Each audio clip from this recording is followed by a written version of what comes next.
In today's video, I'll explain how a hobbyist woodworker who found Jesus has started his own YouTube channel.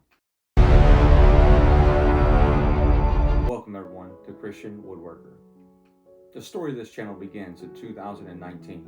One evening leading up to Halloween, I decided to reach out to some of my buddies in the neighborhood and ask if they wanted to bring their children over to help make some jack-o'-lanterns out of wood, where they would get an opportunity to mess around with some of the tools in my workshop. This would provide them the opportunity to get a little smarter with some woodworking tools while working with some of the tools at the same time building something that would give them satisfaction.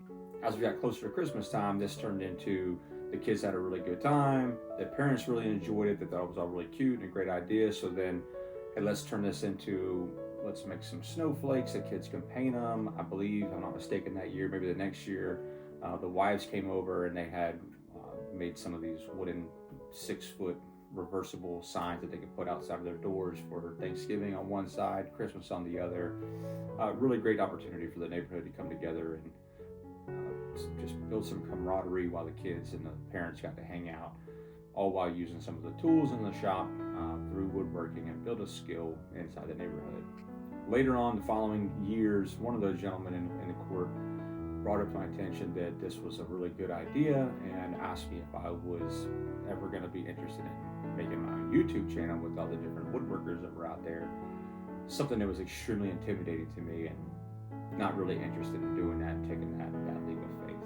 Fast forward a couple more years to about a year ago, I moved out to Texas and I found faith. Specifically with the men in the community here, they really gave me an opportunity to just come to Christ at my own pace through, in my own ways. They were allowing me to be vulnerable at the same time as read the scripture and, really just worship in my own way, at my own pace, be comfortable while doing so.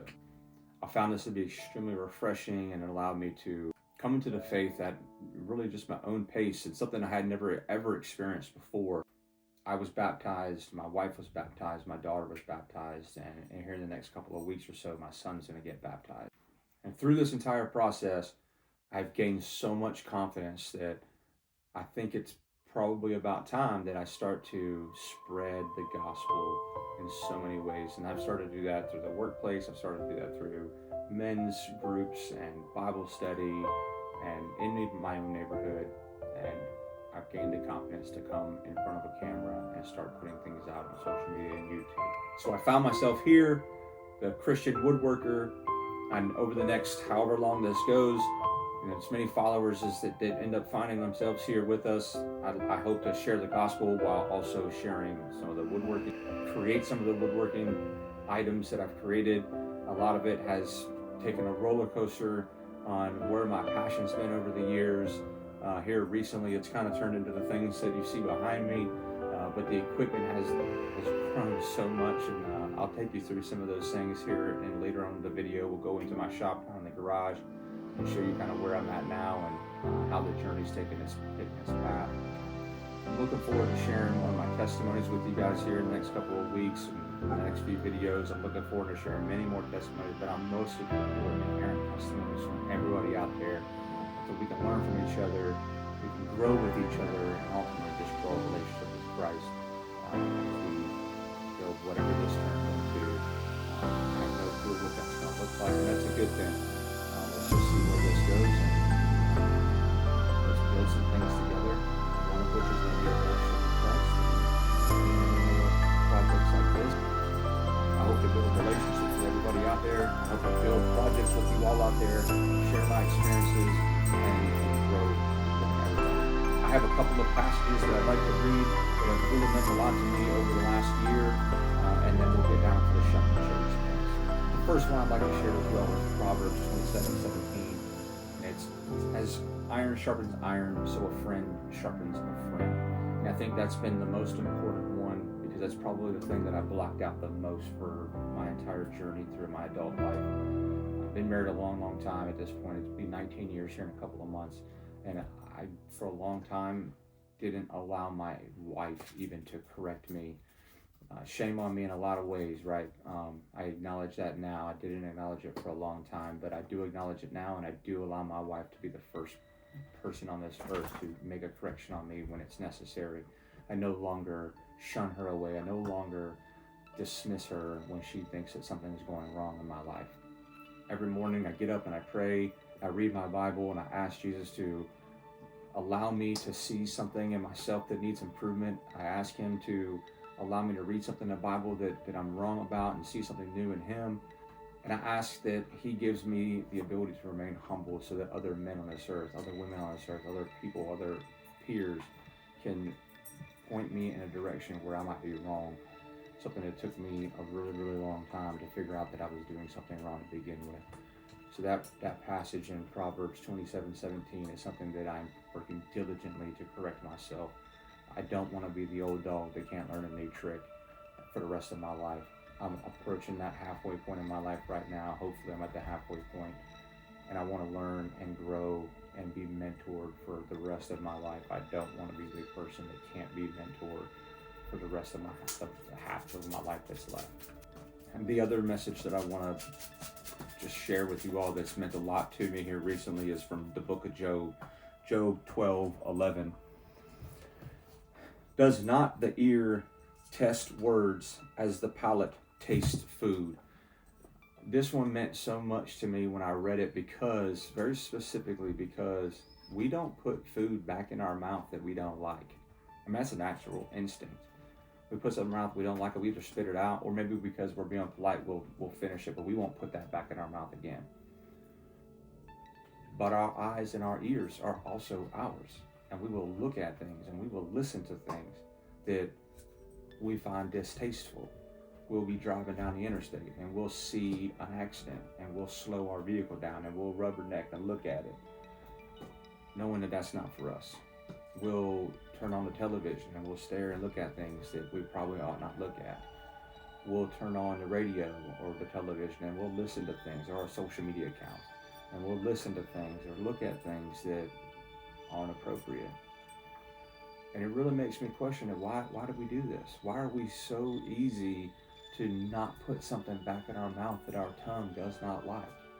But we allow our eyes and our ears to listen and look at things that we ought not like.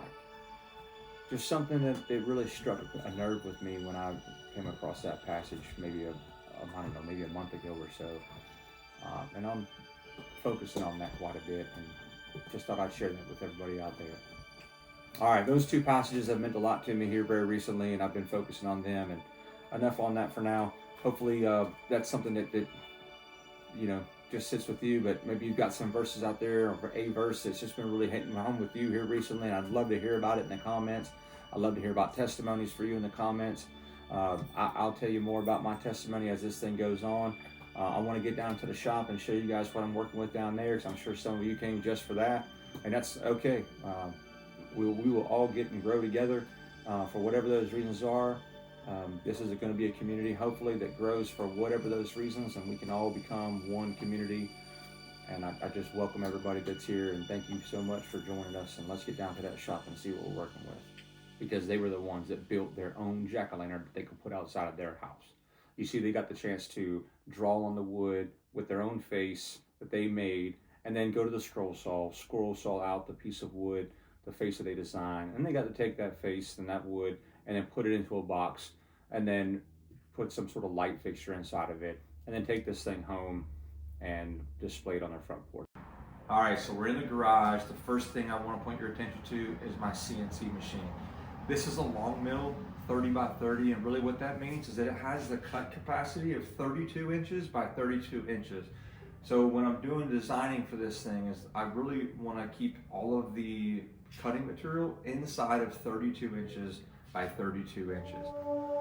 Okay, so giving you a little closer look here at the CNC machine. You see we've got a router on this thing. It is 32 inches by 32 inches in cutting space. So when we design on this thing, we keep our overall dimensions of the item that we're going to design inside of 32 by 32. Currently you see these black L-shaped things here. Those I put on there when I am designing something very specific. In this case, it is for our Last Supper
I'll show you in a moment that item with some other items here, just so you can get an idea of what it is that we have in our inventory.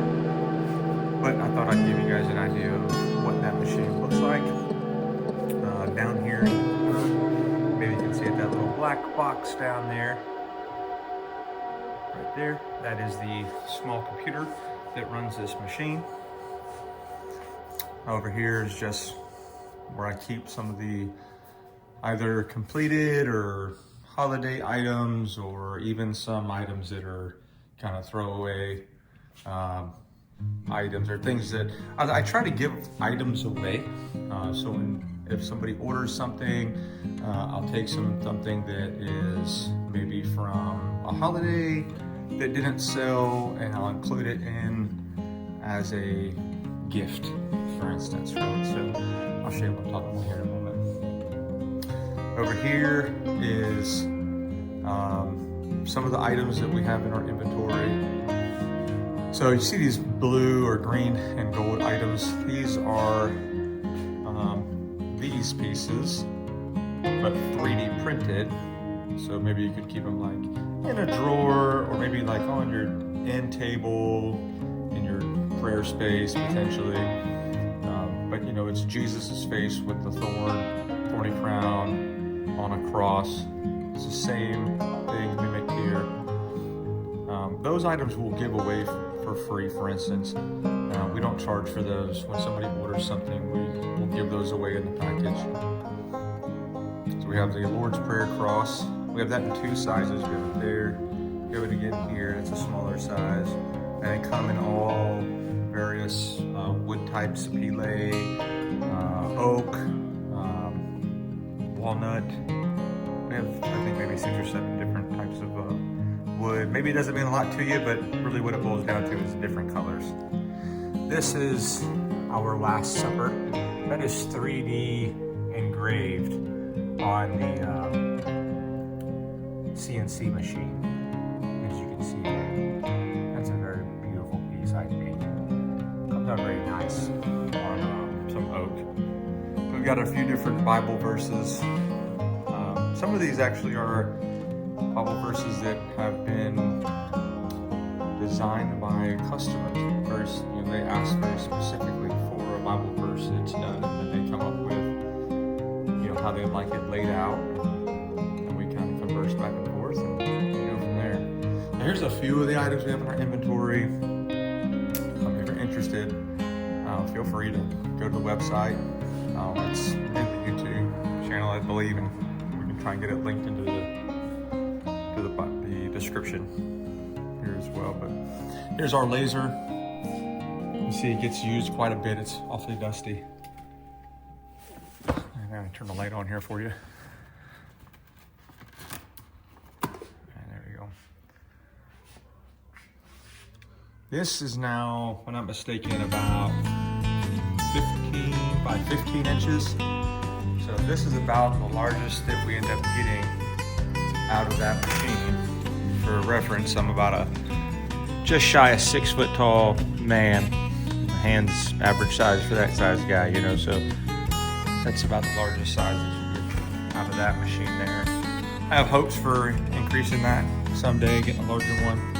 This is where I keep all my shipping package material. There's some finishing materials down there. Frames, other materials for the laser machine. Sometimes we get out to some of the fairs here in town. That's some of the things I'll take with me. And the finishing station where I do some of the painting and whatnot. And then this is my table saw. I love this table saw. I got a story for it for another day. I'll tell you all about it.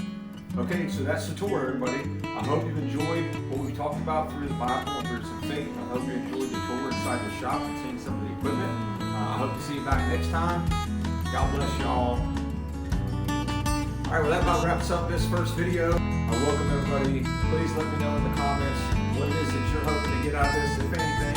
If you're here just for the woodworking, nothing wrong with that. If you're here just for the Christian and the faith side of it, the Bible side of it, nothing wrong with that. If you're here for both parts of it, nothing wrong with that either. I'm excited for everybody to be a part of this, and I'm just curious to know what it is that you're hoping to see out of something new on YouTube. If the title attracted you, if the thumbnail attracted you, whatever it was, if you're still here after however long this video ends up being, God bless you. And let me know what it is that you'd like to see out of this channel.